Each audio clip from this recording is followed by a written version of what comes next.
Bullet আপনি দেখেছেন বাবা মায়ের আর্তনাদ, অভিশাপ আসমান কাঁপে, আপনাদের কাঁপে না? তার কাঁপে না?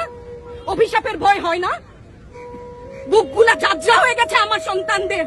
রাবার বুলেট বলবেন, কি বলবেন? এগুলো অস্ত্রের মুখে দাঁড়িয়ে আছে, আমাদের পয়সায় কেনা বুলেটে আমাদের সন্তানদের আপনারা বুলেট ছুটছেন। আর কত, আর কত? পুলিশ ভাইদেরকে বলি, ভেতরে তো আপনিও মানুষ, পুলিশ ভাই বলি না, ক্ষমা করবেন, মুখ থেকে বার হয়ে গেছে। তাদের ঘরেও সন্তান আছে, তাদের খোলসের ভিতরেও মানুষ।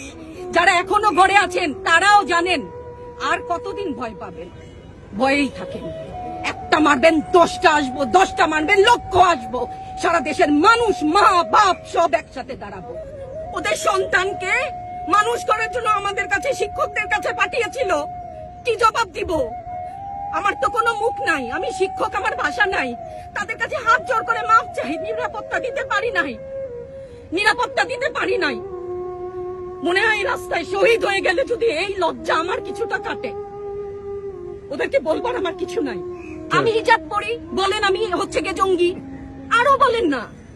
যারাই প্রতিবাদ করছে জঙ্গি, হ্যাঁ 71-এর সময়ের জঙ্গি এক যদি চেহারা অমন হয়, 24-এর জঙ্গির চেহারা এরকম হবে। তাহলে দল করলেই কেন, দল করে এটা স্বীকৃতি দিতে হবে, দল করলে ক্ষতি কি?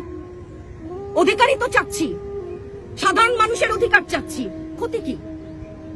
কেন বারবার আমাদেরকে এই কথাটা শুনতে হয়? এই বিভাজনের সুযোগ তো তারা বারবার নিয়েছে, আবার কেন? পিছু হটবা না, ভয় পাবা না। তোমাদের শিক্ষক আমরা, লজ্জা পাই, তোমাদের থেকে শিখেছি। তোমরা যেমন আছো আমরাও আছি, যতদিন না 9 দফা ওদের মানা হয় ততদিন মাঠ থেকে সরবো না। কেউ নিরাপদ না তো, আপনি নিরাপদ? সংবাদ কর্মী আপনি কি আত্মসম্মান বিসর্জন দিয়ে বিভিন্ন নিউজ, লেবুর বাম্পার ফলন নিউজ করতে হচ্ছে না?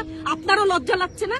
আত্মীয় স্বজনের কাছে মুখ দেখাতে পারছেন না তো? আপনার হয়ে আমি লড়ছি, আমাকে সহায়তা করেন। Thank you.